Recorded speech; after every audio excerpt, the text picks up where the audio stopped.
এখানে এত সুন্দর পরিষ্কার জল, তো এটাকে কি মিনি ডাউকি বলা যায়? শর্টও বলতে পারো। ডাউকিতে বোট যেখানে অব্দি নিয়ে যাবে, হ্যাঁ হ্যাঁ, সেখানে কি জলের ডেপথ এরকম।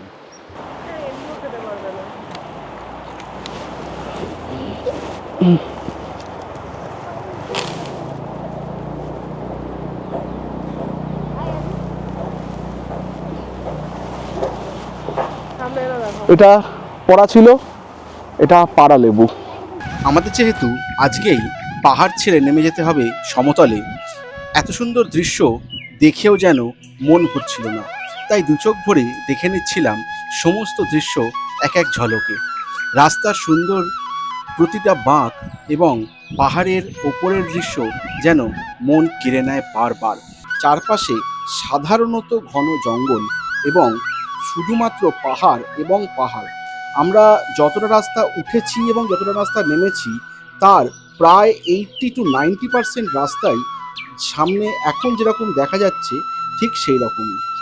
সুতরাং বিকেল বা সন্ধ্যার পরে এই জায়গা কখনোই রেকমেন্ডেড নয়। এছাড়াও আমরা মান্ডালা টপ থেকে ফেরার পথে খুব কম গাড়ি দেখতে পেয়েছি যারা উঠছে অথবা নামছে।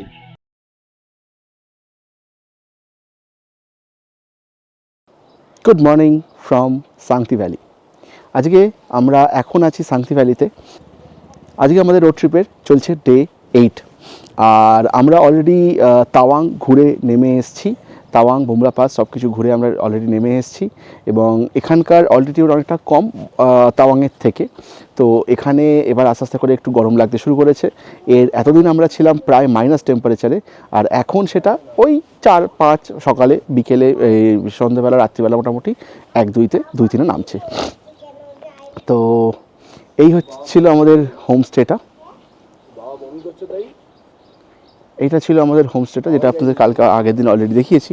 আসুন আপনাদের রুম ট্যুরটা একবার একটু দিয়ে দিই। একটু সরে এসো। আমাদের রুম পেয়েছিলাম আমরা এই পাশে একটা,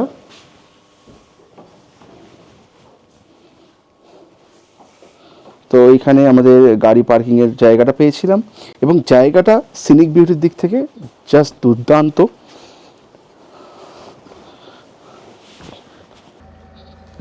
এই একদম নয়। কোথায় আছিস এখন? কুকুর বাসাতে। আগে বল কোথায় আছি আমরা এখন। না না না, বল আমরা কোথায় আছি বল। করোনা সাহেব সত্তরে কামড়ে দেবে, বা উঠে কামড়ে দেবে। সরে এসো, সরে এসো। আগে বল আমরা কোথায় আছি বল। বল আমরা সাংতি ভ্যালিতে আছি। সাংতি ভ্যালি।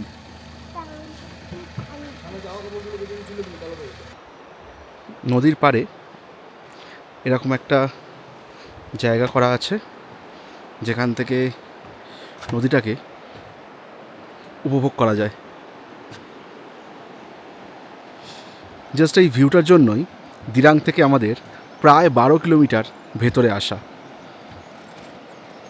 যে আমাদের হোমস্টেটা ওই জায়গাটাতে, আর ওখান থেকে সবাই এই যে একটা একটা করে ঢুকছে। এখানে এখন আমরা একটু কিছু ফটোশ্যুট করে এখান থেকে বেরিয়ে পড়ব।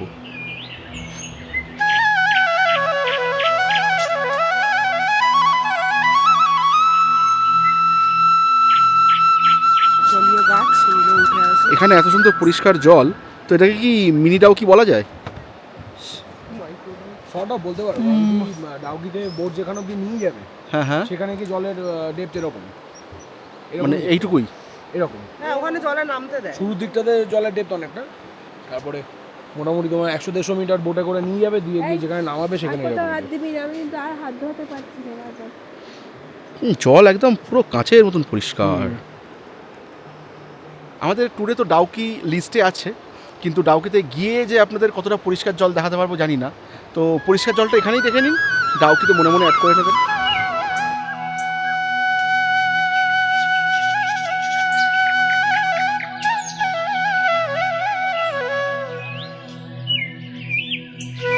আমরা এখানটায় যেতে যেতে এক জায়গাটা এসে দাঁড়ালাম জাস্ট কমলা লেবু দেখার জন্য। গাছে কমলালেবু ভর্তি হয়ে রয়েছে। ছোটবেলা থেকেই ঝড় হলেই ছুটতাম আম কুড়োতে, আর রাস্তার মাঝে এত সুন্দর একটা কমলালেবুর গাছ দেখে আর লোভ সামলাতে পারলাম না। নেমেই বাড়িওয়ালাকে জিজ্ঞেস করলাম যে দুটো কমলালেবু নিতে পারি কিনা। তো খুব ইজিলি পারমিশনও পেয়ে গেলাম এবং হাতে লাঠি সোঁটা নিয়ে নেমে পড়লাম কমলালেবু পাড়তে। পরে যখন এই লেবুগুলো খেয়েছিলাম, এর টেস্টটা সত্যি অসাধারণ ছিল। সাইজে ছোট হলেও এত মিষ্টি লেবু যে প্রত্যেকে খুব তৃপ্তি করে খেয়েছিলাম এবং ভাবছিলাম আর দুটো নিলাম না কেন। হাতের সামনে থেকে এরা নিয়ে নি। এমনিও খেতে পারবে না।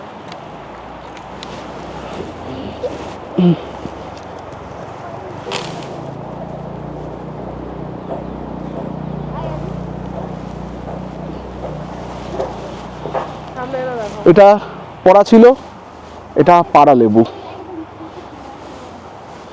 আর কি পড়া আছে ওখানে? দু চারটে পড়ে আছে, দেখি দেখে আসি। অনেকগুলো পড়ে আছে। নিজেদের বাড়ির গাছে যেহেতু আম হয়, সুতরাং গাছের জিনিসের মূল্য বুঝি। সেই জন্য গাছ থেকে আমরা পেরেছিলাম একটাই লেবু, বাকি 5টা লেবু কুড়িয়েছিলাম গ্রাউন্ড থেকে। এখানে অনেকগুলো লেবুই পড়ে আছে মোটামুটি। ফাঁকের কিনতে তলায় পড়ে আছে, ফাটাফুটি নাকি? একটু ফাটাফুটি ইয়ে আছে।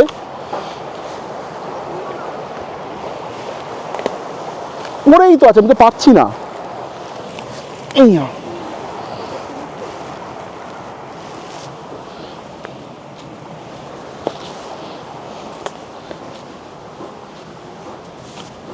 not bad collection. গন্ধ গন্ধ তেমন হালকা আছে, হালকা আছে।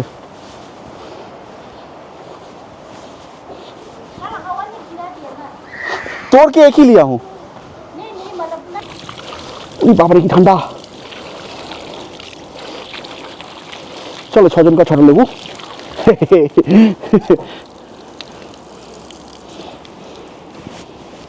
Thank you, thank you. Thank you. আমরা এখান থেকে দিরাং জংয়ের দিকে বেরিয়ে যাব। দিরাং জংয়ের দিকে বেরিয়ে কিছু খাওয়া দাওয়ার ব্যবস্থা করি। আমাদের যেহেতু আজকেই পাহাড় ছেড়ে নেমে যেতে হবে সমতলে, এত সুন্দর দৃশ্য দেখেও যেন মন ভরছিল না, তাই দু চোখ ভরে দেখে নিচ্ছিলাম সমস্ত দৃশ্য এক এক ঝলকে। রাস্তার সুন্দর প্রতিটা বাঁক এবং পাহাড়ের ওপরের দৃশ্য যেন মন কেড়ে নেয় বারবার। আমরা এখন রয়েছি মান্ডালা টপের রাস্তায় এবং এখান থেকে মান্ডালা টপের হাইট বেশ খানিকটা উঁচু। আমরা অলরেডি বেশ খানিকটা হাইটে উঠে এসেছি এবং আর একটুখানি বাকি পাহাড়ে যতটা উঁচু দেখা যাচ্ছে এখন। মান্ডালা টপের হাইট অনুযায়ী ঠান্ডাও প্রচুর বেশি, কিন্তু আমরা সেই অনুযায়ী শীতের পোশাক নিয়ে এখানে আসিনি, ফলে পড়েছিলাম বেশ খানিকটা অসুবিধায়। পাহাড়ি রাস্তাগুলো দেখা যাচ্ছে, ওই রাস্তা দিয়ে এইখান থেকে আমরা অ্যাকচুয়ালি এলাম। এই যে রাস্তা দেখা যাচ্ছে, এই রাস্তা দিয়ে হয়ে আমরা এলাম এবং আমরা পৌঁছলাম মান্ডালা টপ।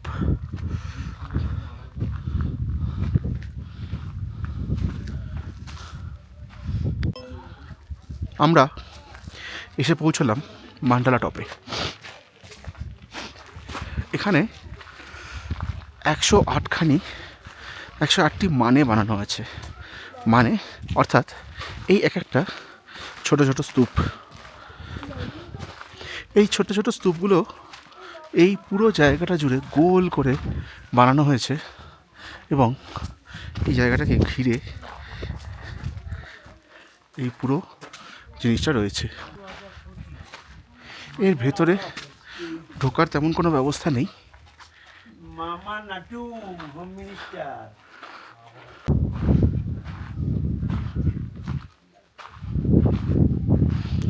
এই জায়গাতে আবার দেখে সেই ঠান্ডা এবং আমাদেরকে মোটামুটি আবার সমস্ত কিছু প্যাকিং করে নিতে হয়েছে। এখানে মোটামুটি মানে অন্যান্য সময় দেখেছি যে বরফ বৃষ্টিও হয়, আই থিঙ্ক স্নোফল, যেটার সঙ্গে আমরা বেশি পরিচিত আর কি। মান্ডালা টপের হাইট। মান্ডালা টপের এই পাশেই রয়েছে ম্যাগি পয়েন্ট। এটার নামই ম্যাগি পয়েন্ট। তো এখানে শুধুমাত্র ম্যাগি ছাড়া আর কিছু পাওয়া যাবে না। একদম লাস্ট ঘরে ডান দিকে। তো এখানে পাওয়া যায় যেটা, সেটা হচ্ছে ম্যাগি অ্যান্ড অনলি ম্যাগি। তো আমরা এখানে ঢুকলাম, এখানে কিছু চিপস পাওয়া যেতে পারে, ঠিক আছে। আর জিজ্ঞেস করলাম, আর এখানে মোটামুটি ওই 60 টাকা করে ম্যাগি পাওয়া যাচ্ছে, সুতরাং সেটাই অর্ডার করে দিলাম। কেননা যতটা রাস্তা উঠে এলাম কিছুই পাওয়া যাচ্ছে না। আর আজকে শনিবার, সুতরাং এই দিকে শনিবার করে যদি কখনো আপনারা আসছেন, খেয়াল রাখবেন শনিবার করে কিন্তু প্রায় সব কিছুই বন্ধ থাকে।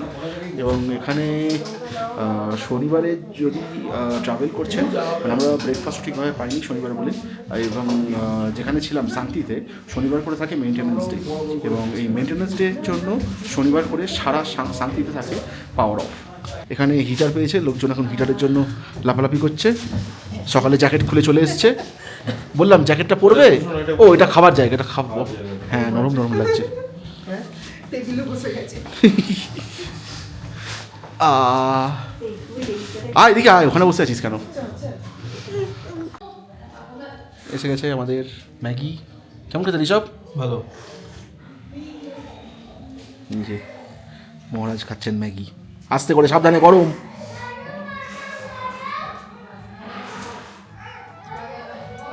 ম্যাগি খেতে এক্সপার্ট। এখানে খাওয়া দাওয়া সেরে যখন রাস্তায় বেরোই, দেখি একটা পাহাড়ের গায়ে প্রচুর গাছ কেটে ফেলে রাখা। জানি না এটা কি কোনো আরবানাইজেশন, নাকি কোনো প্রজেক্ট, নাকি অন্য কিছু, নাকি অন্য কোনো কারণে কিছু গাছ কাটা হয়েছে। একটা পাহাড়ের গায়ে এতগুলো গাছ কাটা দেখে মনটা খারাপ হয় সত্যি। আমরা যখন মান্ডালা টপের রাস্তা থেকে ফিরছি, তখন বেশ কিছু কথা উপলব্ধি করলাম। যেমন মান্ডালা টপের যে জায়গাটা, সেটা একটা পাহাড়ের চূড়ায়, এবং সেই পাহাড় অবধি যেতে বেশ খানিকটা জঙ্গলের মধ্যে দিয়ে যেতে হয়। সেই জায়গাটা এতটা বেশি রিমোট যে সেইখানে যাওয়ার জন্য যে রাস্তাটা, সেই রাস্তাটা পরিষ্কার এবং সুন্দর হলেও রাস্তার চারপাশে যে জায়গাটা, সেটা কিন্তু সিটি বা কোনো লোকালিটির মধ্যেকারও কোনো রাস্তা নয়। চারপাশে সাধারণত ঘন জঙ্গল এবং শুধুমাত্র পাহাড় এবং পাহাড়। আমরা যতটা রাস্তা উঠেছি এবং যতটা রাস্তা নেমেছি, তার প্রায় 80 to 90% রাস্তাই সামনে এখন যেরকম দেখা যাচ্ছে ঠিক সেই রকমই। সুতরাং বিকেল বা সন্ধ্যার পরে এই জায়গা কখনোই রেকমেন্ডেড নয়। এছাড়াও আমরা মান্ডালা টপ থেকে ফেরার পথে খুব কম গাড়ি দেখতে পেয়েছি যারা উঠছে অথবা নামছে। মান্ডালা টপটাকে খানিকটা অফবিট প্লেসও বলা যেতে পারে। অরুণাচলের এই জায়গাটা রিসেন্টলি তৈরি হওয়ায় এখনও অবধি এখানে খুব প্রচুর কিছু ট্রাফিক তৈরি হয়নি। আমরা আস্তে আস্তে করে যখন নেমে এলাম নর্মাল রাস্তায়, তখন সন্ধে নেমে গেছে। পাহাড়ের বুকে ছোট ছোট জ্বলতে থাকা আলোগুলো যেন আমাদের পাহাড়ের শেষ বিদায় জানিয়ে চলেছে, এবং তার সাথে সাথী হয়েছে বৃষ্টি। আমরা জাস্ট একটু আগেই এই বৃষ্টিটা শুরু হওয়ার সময়ই দাঁড়িয়েছিলাম একটা জায়গায় খেতে, এবং খাওয়ার পরই যেটা বুঝতে পারলাম যে আমাদের বিদায় অভ্যর্থনা জানাতে এসে গেছে বৃষ্টি। এই এতদিনের পাহাড়ি জার্নি এবং পাহাড়ের বাঁক যেন আমাদের শরীরকেও অনেকটা বেশি কাহিল করে দিয়েছিল। সাথে যেহেতু ছেলে ছিল, সে বাচ্চা হলেও সে কিন্তু পুরো জার্নিতে যথেষ্ট আনন্দ করেছে, মজা করেছে। বাট এই সময় গিয়ে যেন সেও অনেকটা বেশি হিমশিম খাচ্ছিল পাহাড়ের এই বাঁকগুলো সামলাতে। অবশেষে পাহাড়ের এই সমস্ত বাঁক, এই সমস্ত রাস্তা বৃষ্টি অতিক্রম করার পরে আমরা এসে পড়লাম সমতলে। আর এই রাস্তায় ওঠার পর শরীরে অনেকটাই স্বস্তি লাগছিল। আমরা এখন রয়েছি ভৈরবকুণ্ডে, আর এইখানেই ছিল অরুণাচলের এন্ট্রি গেট, যেখানে পারমিট অথবা আইএলপি চেক হয়। সুতরাং এই জায়গায় দিয়ে বেরোনোর সময় কিন্তু আর কোনো রকম পারমিট বা আইএলপি চেক আমাদের হয়নি। এবং এই জায়গাটা রাত্রিরে বৃষ্টির কারণেই হোক বা তার নর্মাল নেচারের জন্যই হোক, বেশ খানিকটা শুনশান এবং বেশ খানিকটা আলো আঁধারিময়। তবে এই রাস্তা দিয়ে কোনো সময়ই আমাদের কোনো রকম অসুবিধে বা কোনো কিছুই হয়নি। ঘড়িতে সময় প্রায় 8:30টার কাছাকাছি। আমরা আছি এখন ভুটান গেটের কাছাকাছি। আমরা চেষ্টা করব যদি সম্ভব হয় এবং যদি এখনো খোলা থাকে একবার ভুটান গেট দিয়ে ঢুকে সামনে থেকে পেট্রোল ভরে নেওয়ার। কেননা আপনাদেরকে এর আগেই আমরা জানিয়েছি যে ভুটানে তেলের দাম কতটা সস্তা, এবং যেহেতু এই ভুটান গেটের কাছ থেকেই ভৈরবকুণ্ড থেকে আমরা যাচ্ছি, সুতরাং একবার ট্রাই করব যদি তেল পাই ভুটান গেটের ওখান থেকে তেলটা ভরে নিয়ে আবার আমরা রওনা দেব। আমরা এখন পাহাড় ছাড়িয়ে নেমে এসেছি সমতলে। এখন আমরা আছি আসামের, এটা ভৈরবকুণ্ড, ভুটান বর্ডারের পাশে। ভুটান বর্ডার থেকে তেল নিয়ে আসা হলো ট্যাঙ্কি ফুল করে। রাত 8:30 অবধি এখানে লাস্ট তেল পাওয়া যায়, ঢুকতে দেয় আর কি তেল নেওয়ার জন্য। মোটামুটি 8টা। হ্যাঁ 8টা, আর গ্রেস পিরিয়ড দিয়ে 8:30। এই এখন রাত্রিবেলা বলে একটুখানি বেশি চেকিং হচ্ছে এখানে, ব্যাগ ট্যাগ স্ক্যান করা হচ্ছে। সমতল আর পাহাড় টাহাড় সেরকম কিছু নেই, রাস্তার বাঁক ফাঁকও কিছু নেই, চারপাশে জঙ্গল, তার মাঝখান দিয়ে আমরা যাচ্ছি, রাস্তা অন্ধকার। ঘড়িতে বাজলো 9:30, আর আমরা এসে পৌঁছলাম আজকে আমাদের স্টে হোটেল ফ্যামি প্যালেস। এটা হচ্ছে আসামে। আমরা আসামের উদলগিরিতে রয়েছি এখন। তো এখানে আমাদের মালপত্র আপাতত খালি করা কমপ্লিট, গাড়ি পার্কিংয়ে চলে গেল। আজকের ব্লগটা এখানেই শেষ করলাম। কেমন লাগছে আমাদের নর্থ ইস্টের ট্রিপ?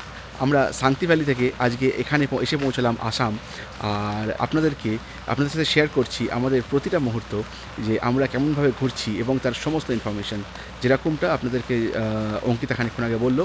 আপনারা যদি এই জায়গায় এসে ভুটান থেকে তেল নিতে চান, অবশ্যই কিন্তু 8টা থেকে 8:30টার মধ্যে তেল নেওয়া কমপ্লিট করে নেবেন, কেননা 8টা মোটামুটি লাস্ট, গ্রেস টাইম দিয়ে 8:30 অবধি লাস্ট তেল দেওয়া হয়। সুতরাং এর পরে কিন্তু আপনারা আর তেল পাবেন না। আচ্ছা, আর শনিবার যদি আপনারা ট্রাভেল করছেন, অবশ্যই মাথায় রেখে যে শনিবার কিন্তু আপনাদের অনেক রকম জিনিস আপনারা বাইরে থেকে যেগুলো কিনবেন বলে ঠিক করে থাকেন সাধারণত, সেইগুলো কিন্তু পাওয়া যায় না। সুতরাং আপনারা যখনই ট্রাভেল করছেন এই জিনিসগুলো মাথায় রেখে ট্রাভেল করুন। সেফ থাকুন, সুরক্ষিত থাকুন এবং খুব ভালোভাবে ঘুরে বেড়ান।